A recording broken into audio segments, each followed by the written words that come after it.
Well, we're here in the main parking lot of the Marina Vista public housing complex where we found car after car had been damaged by stray bullets in last night's shooting, just like this one. We have kind of been in the thick of things for the past hour. My photographer, Victor, just hiked in and he saw 1, 2, possibly 3 homes on fire. The good news here is that firefighters were able to gain an upper hand on this fire, knocking it down in less than an hour. I do want to give you a better look at what we are seeing and how quickly this fire spread. This massive tree over here fell on Tuesday night, and neighbors have spent the past 2 days working to help clean this up. The biggest, most noticeable change that anyone will see here at the Capitol, either walking or driving by, is this big 6-foot chain link fence put up. Just the indoor water park alone is said to be the size of the entire field at Levi's Stadium, where the San Francisco 49ers play. This only opened up about 1 hour ago, and already we are starting to see so many of these tables fill up very quickly. This was a story that I spent 4 years working on and reporting on. 5 years of no answers. I wanted so badly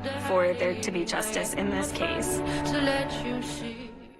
Unlike the campfire, they had about an hour to grab what they could and evacuate, hoping they would still have this home to return to. But this is literally identical to what happened last time. It feels made up. Like, how could this even be happening to somebody twice? I don't know. I guess we had bad luck. Jill Rouse, her boyfriend Justin, and their 3 kids chose Berry Creek as a place of respite, somewhere to start over after losing everything in the campfire. Yeah, it hasn't even been a whole 2 years yet, and once again.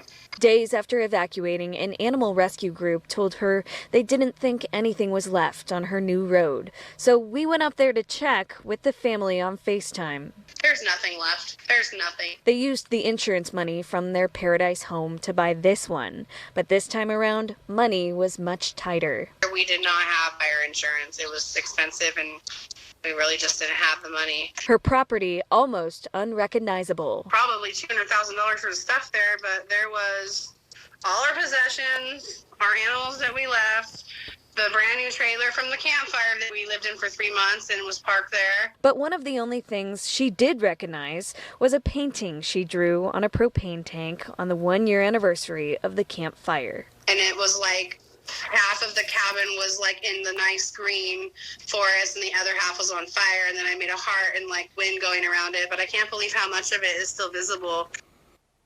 This family is now in the process of trying to figure out how to start over for the second time. They say their kids are starting to think fires like these are normal, and they've grown to expect these tragedies to happen every year, just like a birthday.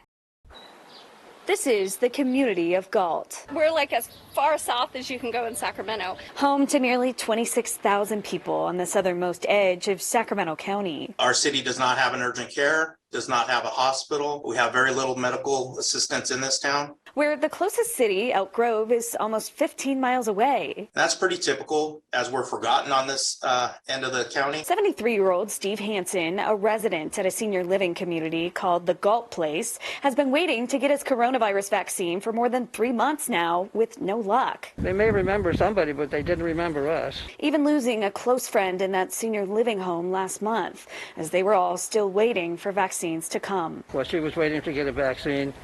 She came down, thought it was a cold, and she went to the hospital, and they tried to do everything they could, but it was too late to do anything for her. They don't have the technology, and the ones that do know how to work the technology don't have a place to go here in town. There's no vaccination clinics here. A Sacramento County spokesperson told me they're still dealing with a limited supply. They say they're working to find a medical provider in Galt who has authorization from the state to administer vaccines on a weekly basis. However, they say it's been difficult to find one, so they're still working with partners to come up with a better solution. I will fight every week for our citizens here. That's where Armando Solis comes in. He's the city's Parks and Rec director that's been running the city's only testing site for the entire pandemic. We have to actually be that squeaky wheel to make sure we get what we need. But after months of pushing and being that squeaky wheel in Sacramento County's ear, Solis just learned that the city will finally get a pop-up clinic on April 18th with 1,000 doses to be held at the Galt Market grounds. Better late than never. I'm ecstatic about it. And it doesn't end there. The Commission on Aging has partnered with the Cosumnes Fire Department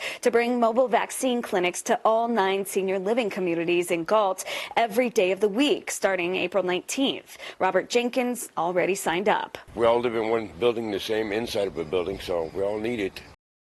Yeah, here we go. This is 11-year-old Tommy Laredo. We first met him 2 years ago as his family was working through the fundraising process to bring a playground for all to Modesto. I'm gonna take this. But in order to bring a playground like this to town, it's going to cost upwards of $2.5 million.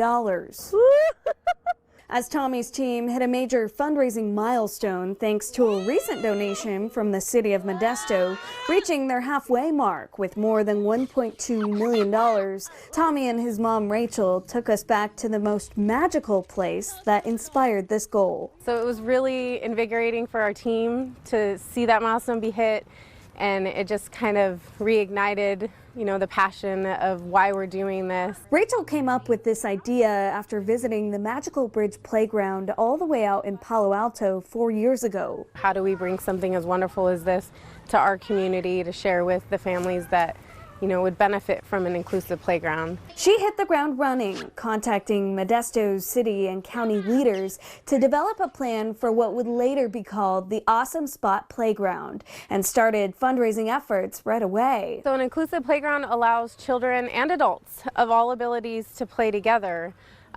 Children who use wheelchairs or walkers are oftentimes left on the sidelines of typical playgrounds. While the city says they won't be able to break ground until it is fully funded, this is what it's going to look like. Where everyone can play. Every time I come here and see all the people, I can know that there's a lot of other kids in wheelchairs like me. Complete with wide ramps all over, smooth surfaces, accessible swings, and a slide mountain, just to name a few things. We are on top of Slide Mountain. Hoping to make this dream a reality in Modesto by spring of 2020. This is awesome. In Palo Alto, Lena Howland, ABC 10 News.